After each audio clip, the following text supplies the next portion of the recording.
Since the last time we've worked on the Bronco, we have gotten it back together now as a roller. The axles that we did the disc brake kits on are now installed and painted. The chassis was powder coated already before that, and we've got the engine and transmission set back in, and it's looking great. The lift kit has been installed. It's sitting pretty close where it's going to be, minus the wheels and tires. We don't want the wheels and tires over here right now, simply because we got a lot of welding and grinding still left to do, and we don't want to risk messing up the new wheels and tires. So these factory ones are going to work just fine to continue with the project. You can see we've got the new grill here. We've also got some new sheet metal panels. We got the filler panel that goes in the back, and there's also some panels that go inside the fender here to fill the gaps. We also have, that's the roll cage. That's a really cool kit. We're going to work on getting that installed as well. And we also have some brake components and a flush mount filler neck. A couple other cool things we're going to be doing as well. We're going to start off by looking at the track bar for the front. Now, the factory one works okay in most situations, but in this situation, because we have a suspension lift on it, sometimes you need to have an adjustable track bar to compensate and make the right adjustments so your body and chassis are lined up. You don't want your chassis here and your body over this way. So we're going to work on getting that installed. I'm going to show you what's in the kit, and then we're going to move over to the roll bar.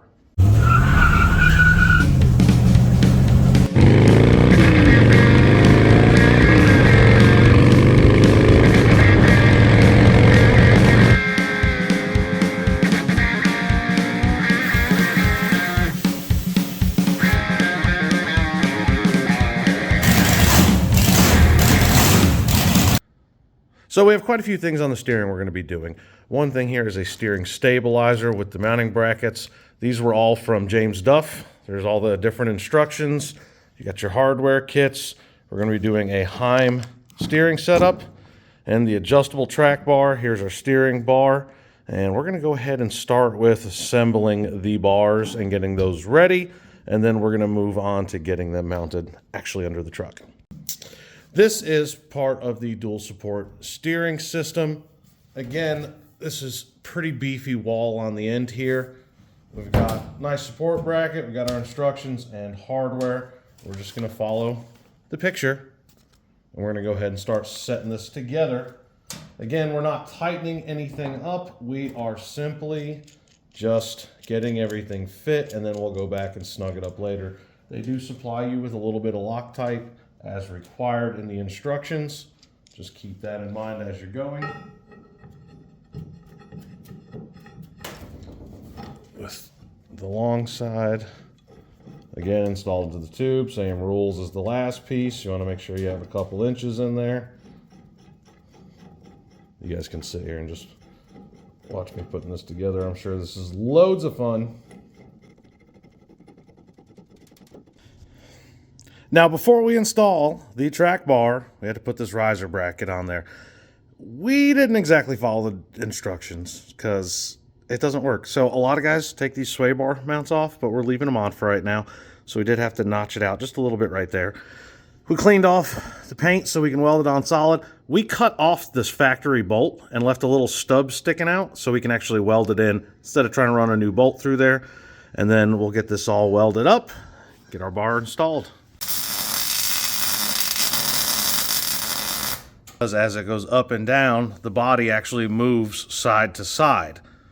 This helps keep that in line, and make sure you set this at ride height with the weight, like the engine in there. This way everything's going to be where it's at. And now, when you turn this adjusting bolt, it'll push this in and out, lengthen and shorten this distance, which will be your adjustment side to side on your body. The next step we need to take care of before installing our tie rod tube is to drill out the holes in our spindles. Now, from the factory, this had a tapered, regular plain old tie rod. The hole at the bottom is larger than the hole at the top. That was a tie rod under setup. So we need to drill these out to 3/4 inch. Now, you can sit there with a little grinder and grind it out, but the likelihood of you getting it perfectly straight is kind of slim. And even when you're using a drill bit, making sure that you're holding it at the right angle so it doesn't drill a hole in there crooked is important as well. Now, we already drilled out the other side, and we bent the shank on our drill bit because we bought a cheap 3/4 inch drill bit. Be careful, take your time, go slow.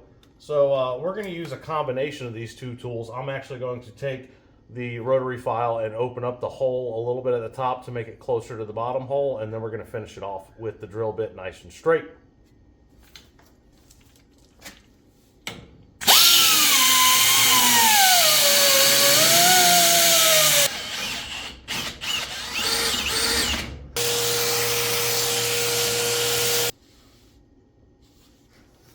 This is the James Duff Midnight Series steering stabilizer. It doesn't go on like you normally think it does. Let me show you. I'm sure you've seen a lot of them that maybe mount down low or like this. This one is actually made to mount with your steering arm. Let's pretend that's up there like that, which is fine, but we also don't have a stock cross member here because we made our own because where we wanted the motor to be positioned. So this is going to get a little tricky. We're going to have to get the gearbox mounted first, and then we'll go ahead and install this. But for now, we'll hold off until we do the gearbox, and then we'll get that installed. Special thanks to James Duff Company. To work with them, I called them and informed them that we had the wrong Heim joint, and they sent the right one out immediately. No problems. Great company to work with. We have the roll kit. Shit, 3, 2, 1, action. We have the roll cage here in front of us. Now, this comes with 2 hoops like this, and then you have a set of bars down here that's going to make 4 hoops in the top, as well as grab bars and support links that go from your top bar to your windshield frame. Because even when you have the bolts in your windshield frame, there's not a lot of support up top, so this will help stiffen that up a little bit, especially because this is going to spend a lot of time, probably most of the time, with the top off, which is how I like them. So we're going to go ahead and get started on this. However, the instructions are not very in-depth. On the flip side of that, Tom's Off-Road does have an install video. So we're going to watch the video. We're also going to install the dash panel so we make sure that our clearances are correct before we final weld everything.